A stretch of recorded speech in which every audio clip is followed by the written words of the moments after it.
पहलगाम वाक़या के बाद पाकिस्तान और इंडिया के दरमियान जो सूरत हाल है उसकी वजह से वाघा बॉर्डर से शहरियों की आमदरफ्त का सिलसिला जारी है, लेकिन इस दौरान कई शहरियों को मुश्किलात का सामना करना पड़ रहा है।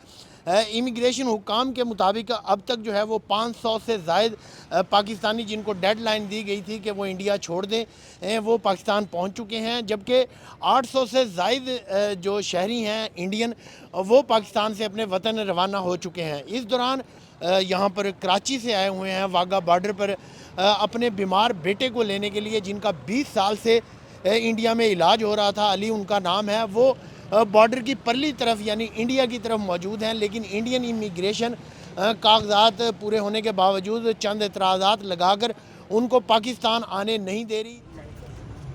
वो एक्शन नहीं ले रहे तो यहाँ इमिग्रेशन वालों को सोचना चाहिए कि जब मिनिस्ट्री उनकी होम मिनिस्ट्री की तरफ से आ चुकी है कि इंस्ट्रक्शन कि भाई पाकिस्तानी नेशनल खाली करें, तो इनको भी इस चीज़ को जो है वो ऑनर करना चाहिए ना। मैं आया हूँ सुबह से, मैं खुद हार्ट पेशेंट हूँ, 2 स्टंट लगे हैं, 3 मेरे।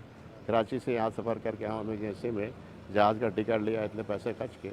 अरे चलो ठीक है भाई, इमरजेंसी हो गई कोई बात नहीं, बेटे को लेके आ जाऊँ। वो मेंटली रिटार्ड है, तो उसको अपना बेचारे को होश ही नहीं होता, खाने और सोने के अलावा बेचारे को कुछ पता ही नहीं। 25 दिन के बाद जा रहे हैं वापस इंडिया। सिंध में आए थे, वापस राजस्थान जाएंगे इंडिया। वहाँ पे तो हम कुछ नहीं, खेती बाड़ी का ही है। यहाँ पे हमारे रिश्तेदार है, वहाँ मिलने आए थे। हम इंसानी बुनियादों पर जो मरीज़ हैं उनको भी इंडिया से निकाला जा रहा है, उनके लवाहिकीन काफ़ी परेशान हैं। अब तक के लिए इतना ही। अर्शद चौधरी को इजाज़त दीजिए। मज़ीद ख़बरों और अपडेट्स के लिए देखते रहिए इंडिपेंडेंट उर्दू।